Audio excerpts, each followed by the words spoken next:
see y'all walk. Flex on me, y'all ain't strong. Say my name, that's Sam Law. Still on top, yeah, it's been that long. They won't know till I say I'm gone. They won't know, say my name.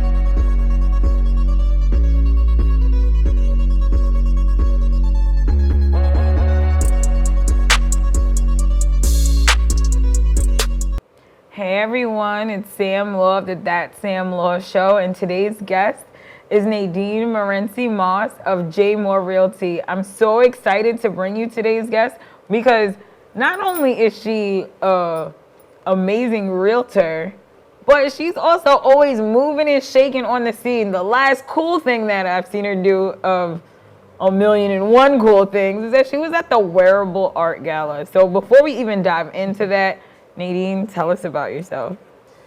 I'm a real estate broker. I'm born and raised in Brooklyn, and then I moved to, I was in East Flatbush, moved to Brownsville, and then moved to Long Island. Wow. And my dad bought a house at an auction. And then from there, we were never home because the commute was too much. We were always in Brooklyn or Manhattan. So then he eventually landed in Queens. Mm-hmm. So I'm currently in Queens, got married, I have 2 children, and I'm in Queens now.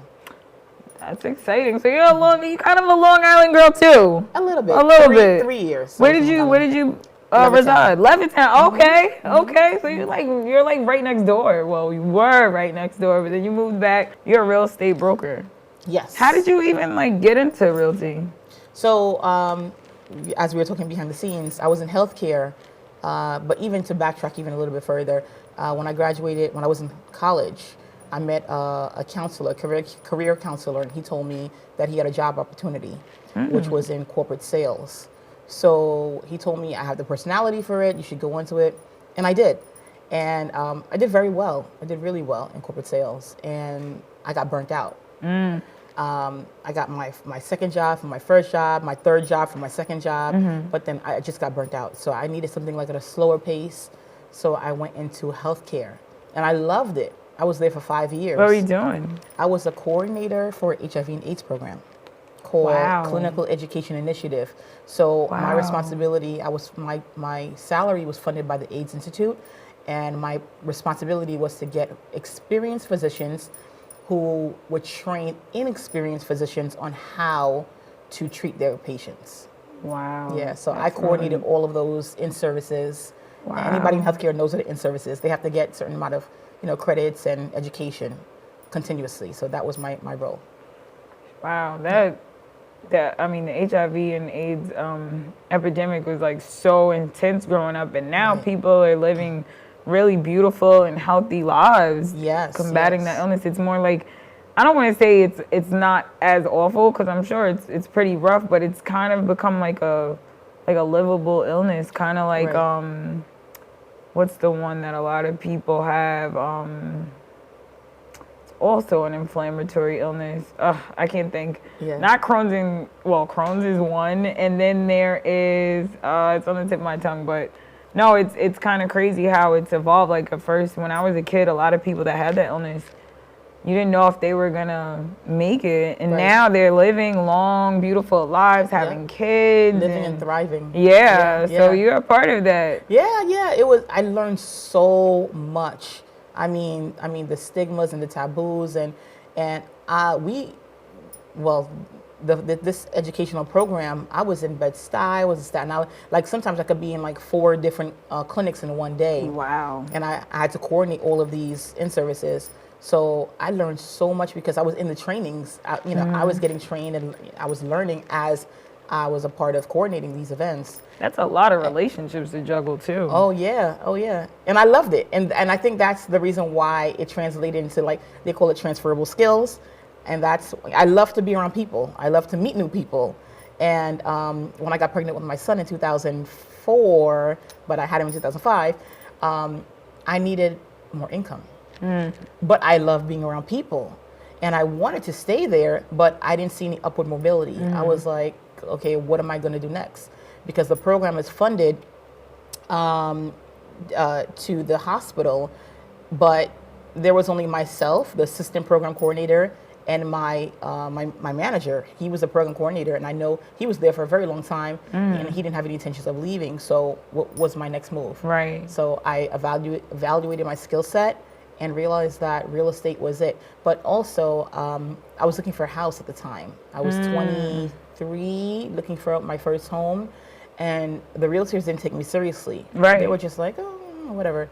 And I'm like, wait, so if I'm going through this, I can imagine other people in my age group going through the same thing. They didn't take me seriously. So that's when I really decided to go into real estate. Wow. That's a fact. Like when you're younger, people kind of like look at you like, oh, you're not ready, or you don't know what you're talking about. You don't know what you want. Right. You're like, no, I want to own a home. I want to own one now. I got everything together. I'm good to go. Not only am I going to own a home, but I'm going to open the door for other people that are young to get the key to home ownership, really to get their first keys or second keys, you know? Hey. Yeah. So when you were a teenager, did you ever see yourself being like a realtor? I didn't know what I wanted to do. I was just so confused. I don't think I had the exposure to different facets of occupations. And I think that's the reason why I love taking my kids to different places and giving them exposure and just mentoring children, because with exposure comes access and opportunities. That's true. And yeah. That is so true. Yeah. And you mentor children kind of regularly, right? You have a foundation that helps children. Not a foundation yet. It was an initiative that started from when Mayor de Blasio canceled the summer youth employment program during the pandemic. Right. That was literally right after George Floyd's passing. And I'm like, are you serious? This is not the time to cancel the summer youth employment program. And so my friends and I, my peers and I, created this initiative called Bridging the Gap for Our Youth. And we went out, we did outreach in Brooklyn and Queens to see how many people we can sign up, how many children, youth we can sign up to have access to job opportunities. And within a 2-week time span, we got 60 paid internships opportunities for the children. Yeah, in politics, entertainment, music, real estate, law. Yeah.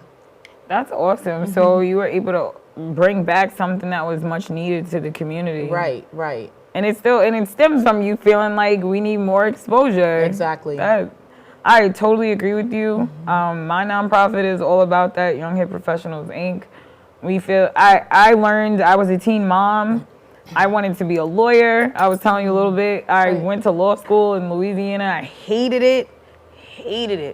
All right, I didn't hate law school. I didn't really like living in Louisiana. It wasn't the right culture for me. And I was like, man, what am I gonna do? And I came home. I went and applied for my master's. And then while I was doing my master's, I started working in marketing. And I even gave a speech at the I actually taught a class at the Urban League. They have like a summer youth institute, and it was on your plan B, like getting to your plan B when plan A doesn't work out. And the pun was intended. It's super timely for now with us kind of like losing the Roe v. Wade legislation. That's so nuts to me. But those things are important. That plan B is important, but plan B is important. You know, what are you going to do next? So you might have dreamt of being this or that, or you might not have known, and you went down one path and you're like, this path looks better. And you got a lot of your first opportunity through something that made me like come into contact with you is through networking. And you refer to yourself as a serial networker. What does that really mean? So people always are saying, you know, you're everywhere. And that's a fact. I might create that hashtag, she's everywhere. Give me 5 places you've been in the last 18 months that are like, besides the wearable art gallery. Right, okay. Besides that, where we initially met, the Celebrity Sports Entertainment at the Ohika Castle. Right. I attended this year. Right, I saw you there this year. Oh, yeah, that's right. Yeah, we did see each other this year. Yeah. Oh, I attended the CC Sabathia. CC and Amber Sabathia has a foundation.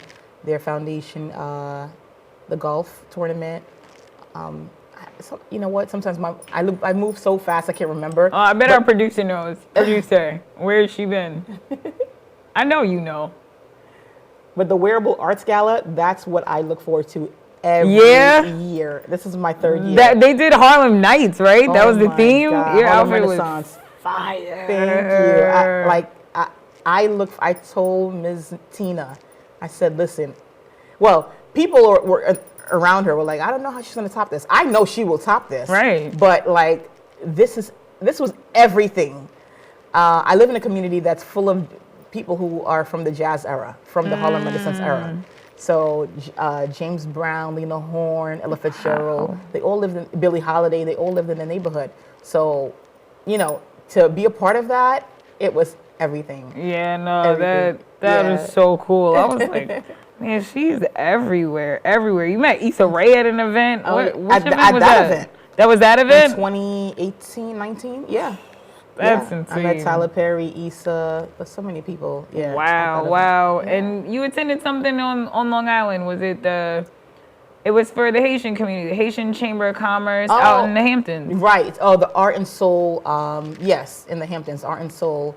And this was produced by Yaya. She's a publicist. Right. And I don't remember her Instagram. But yeah, it was amazing. It wasn't actually, I think you're talking about something else, which is Judith Jack. Yes. Black Women in Media. Yes. I was supposed to go. I didn't make it to that. Oh, okay. But Art and Soul she had it. But you did the Art and Soul. Yes. The Art and Soul, that looks great too. It was awesome in the Hamptons, yes. I haven't been to Hamptons in Soul. It's been a couple years. I got to get back out there. The last event I went to was the Ovarian Cancer Society. They have like a big fashion event. They used to. I think they moved it back. It started in Manhattan. They did it in the Hamptons for a while, and they moved it back to the Hamptons. That was the last thing I went to, and that was in 2017. Okay. And I haven't been out there since, but I need to get back out there because it's fun. There's food. There's art. Yeah.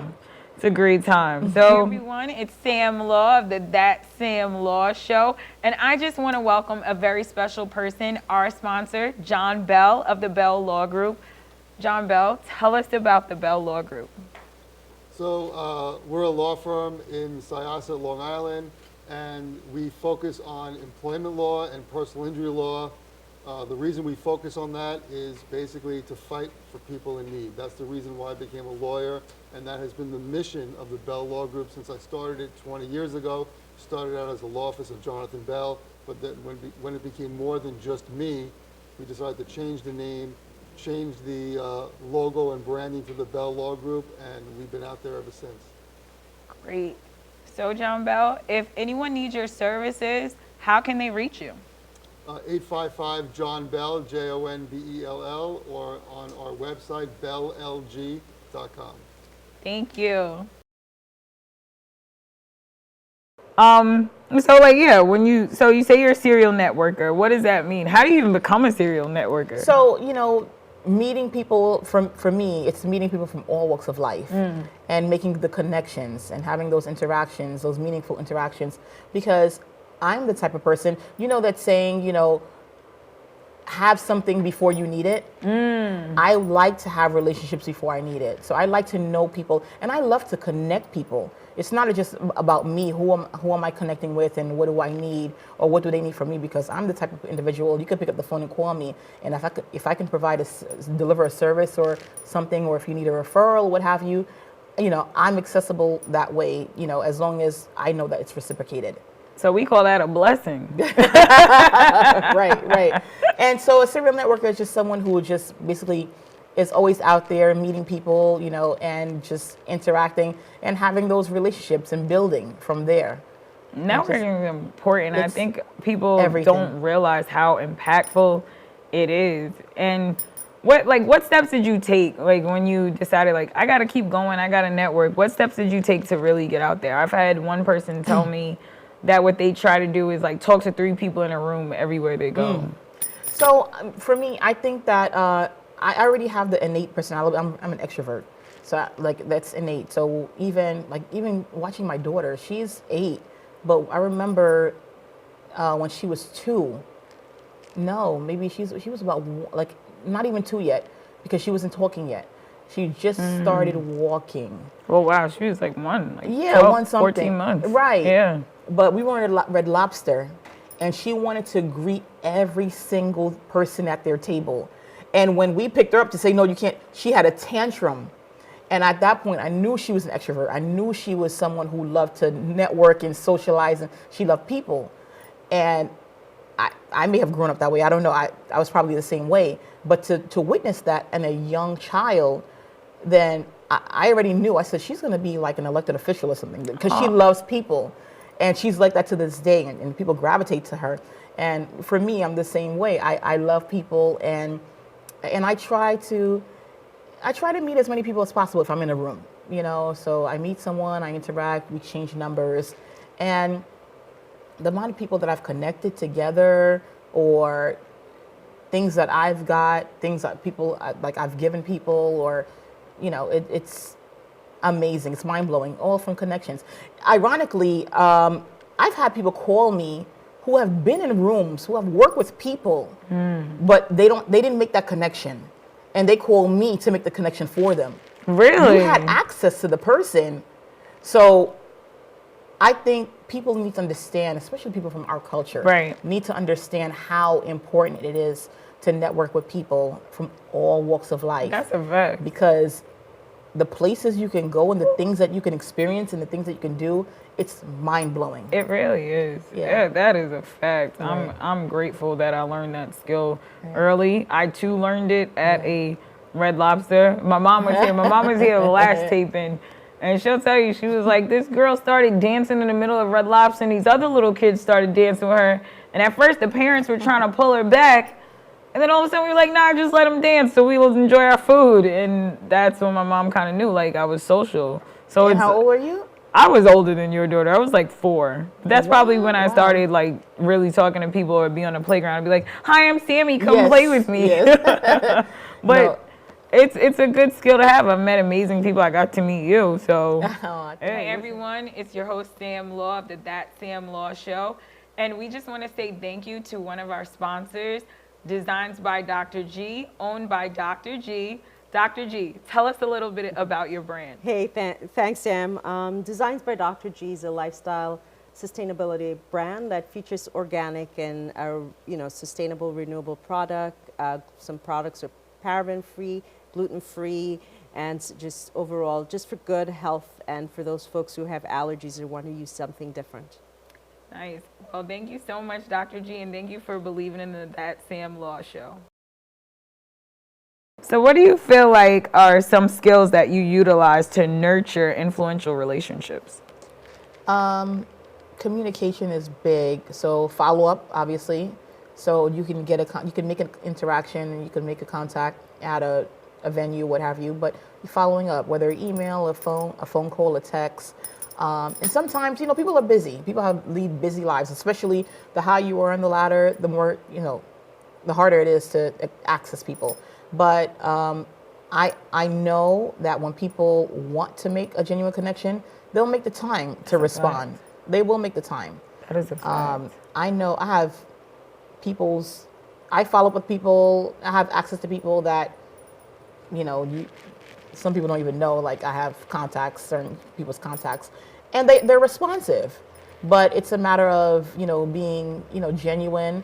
If you follow up with someone and they're not responsive, maybe try in a couple of weeks, because when sometimes people reach out to me, and I'm busy, I'm moving around, and I have a family, so you know, people lead busy lives. But if you're intentional about following up, but not like a bill collector, but like, you know, just give them some space. Right? And if they want to, they'll be responsive. That's true. I think about our sponsor. Like I met him 3 years ago. I had no idea that he would end up sponsoring the show, and I just want to shout him out. Shout out to the Bell Law Group for sponsoring this season. I mean, that was a relationship. I used to host networking events on Long Island. That's actually kind of like how I became more well-known in my community. And he was one of the people that attended the events, and the relationship grew. And look, I'm grateful. I can only say that I'm grateful. I'm glad you said that, because for me, being in real estate, one of the things that my business is like 80, maybe even close to 90% referral based. And these are people who call me from like 5-10 years ago. It's not like, if you make a connection now, that doesn't mean that something will come out of it at this moment. It's a seed that's planted, and eventually it could be, like you said, years down the road, you never know where that relationship can go. And I have so many, like majority of my clients, they refer their coworker, their friend, their neighbor, on. Right. And that's how my business has flourished. That's important. Right. So how do you pay all of that success that you have forward? So first and foremost, I must say that I pray every day. I'm grateful to God that I'm here, because I did not know where I would be. I really didn't. As a teenager, I used to party a lot, hang out, and I didn't know what my trajectory would be. Even that was a transferable skill. Party? Yeah. Oh, yeah. Look, you're in some I crazy would go to the rooms. club and I don't have to wait on the line. I'm like, hey, I know the bouncer. Hey, go.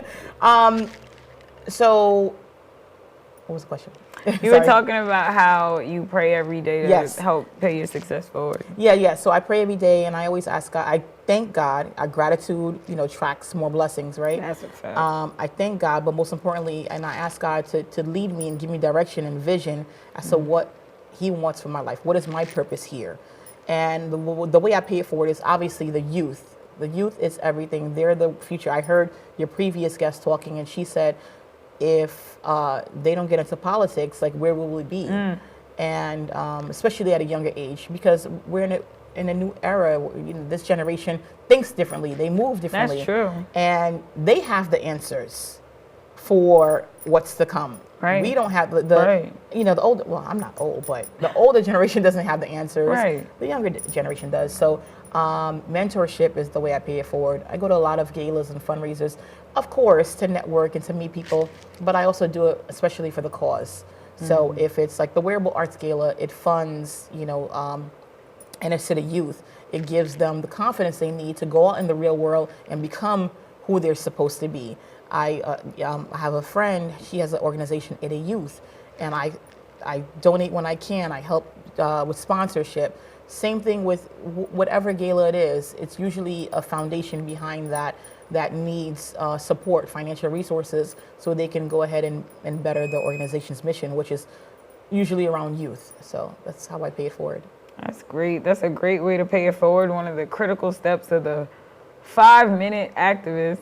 However, you're kind of like taking your time, but you're still doing what you need to do and connecting with. I always say it's good to connect with organizations and causes that are meaningful to you. And Yes. for you, that's the youth. Yes, definitely, Right. definitely. I just know where I was as a young teenager, and without mentorship, and with my children's godmother, she was my mentor, and she's like a second mother to me. And without her mentorship, I really don't know where I would be. I know she's Right. looking at you like, man, I did right. She always says it. She says, ha. That's- And with her prayers. That's a beautiful legacy to have. That is Right. a beautiful legacy to have. So I'm going to ask you our one fun question. If you could hang out with one historical figure, who would it be and why? Historical figure who is living? Or They could be either or? past. Yep. So let me tell you, I will say this. Beyonce. You haven't met Beyonce yet? We never met. We See? exchanged eye contact. Okay, we she made eye contact. I've never made eye contact with Beyonce.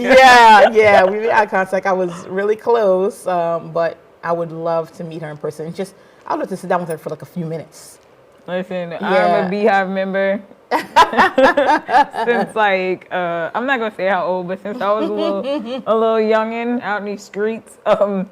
So I totally get it. I would probably faint. I don't think I'd survive the eye contact. I'd be like, Too funny. So at the previous gala, there was someone sitting at my table, and she met her. She went up there and met her. Someone introduced her, and she was all the way at it's in a hangar. It's in an airport hangar, the gala. So she was really far, and I just saw her. I heard her scream, and then because I was all the way in the back, I heard her scream, and then I just heard someone crying hysterically, and she was running back. And I was like, she just met her. Yep. And I said, Oh, she's man, like, yes. see? It was just like amazing. So, that would be me. I'd be the one screaming. I'd fall out. They'd have to carry me out. Like, remember back in the day when they used to air the Michael Jackson concerts and like fans would like pass out? Oh my gosh. I'd be that fan. I'd That's be like, too funny. I had a friend. This is weird, but I had a friend tell me they sat front row at a Beyonce concert, and they had a cold, and I forgot what they said. Oh, he said he reached out and touched her hand, and she touched his hand, and his cold was cured. Oh my goodness! What? He said she cured my cold. She's funny. a true goddess. I was like, yo, you're nuts.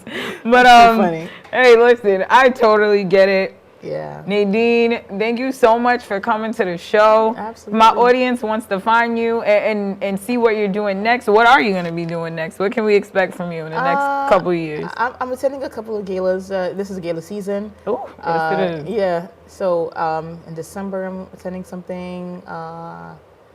That's the Kennedy RFK gala.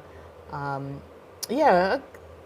Between now and then, and I get a lot of people who send me. Actually, I'm doing something this Sunday. I'm helping someone with an event this Sunday, so I'll be there. I think, and yeah. So just people send me things all the time because I'm always out and about. Right. And that's another thing. You know, when people see what you're doing, it attracts other things. So people are always like, "How do you get to go to these places?" People send me things. Right. And just if I'll meet someone and like, "Hey, you know what? I know you like going out here. I'll put you on the list or what have you." So that's how it normally goes. See, it gets you places to know who to know. Everybody worth knowing. Right. Thank you so much, Nadine. Yeah, we definitely. look forward to looking at your Instagram and hoping and dreaming or making it there, manifest it. Yes. And we look forward to seeing what you're doing in the real estate industry in New York and anywhere else that you're gonna spread your wings. And we appreciate you. Thank you so much for being a sponsor for season 2 of the That Sam Law Show. I want to thank our other sponsors, again, the Bell Law Group and Designs by Dr. G. Thank you so much, and thank you to my audience for tuning in.